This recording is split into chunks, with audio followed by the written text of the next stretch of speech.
మహిళల Asia cup 2024 ఫైనల్లో భారత్కు ఊహించని పరాజయం ఎదురైంది.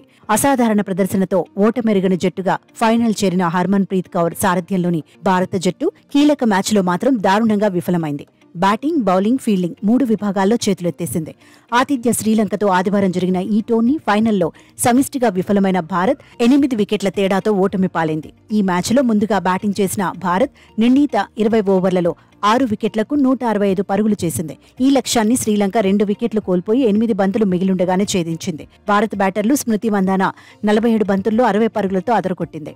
జెమిమా రోడ్రిగ్స్ 16 బంతుల్లో 29 పరుగులు, రిచా ఘోష్ 14 బంతుల్లో 30 పరుగులతో రాణించడంతో నిర్ణీత 20 ఓవర్లలో 6 వికెట్ల నష్టానికి 165 పరుగులు చేసింది.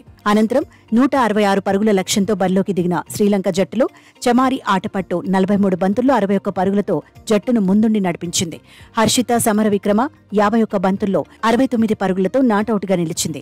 కవిషా దిల్హరి 16 బంతుల్లో 30 పరుగులతో చెలరేగడంతో మరో 8 బంతులు మిగిలుండగానే 2 వికెట్ల నష్టానికి శ్రీలంక జట్టు విజయ తీరాలకు చేరింది. భారత బౌలర్లలో దీప్తి శర్మ 1 వికెట్ తీయగా మిగతా బౌలర్లు దారుణంగా విఫలమయ్యారు. టాస్ గెలిచి బ్యాటింగ్ ఎంచుకోవడం టీమిండియా కుంభముంచిందని క్రికెట్ అభిమానులు అంటున్నారు. ఆసియా కప్ గెలవడం శ్రీలంక మహిళా జట్టుకు ఇదే తొలిసారి కాగా భారత్ ఇప్పటి వరకు 7 సార్లు విజేతగా నిలిచింది. ఫైనల్లో భారత ఓటమితో 8వ టైటిల్ను త్రుటిలో చేజార్చుకుంది.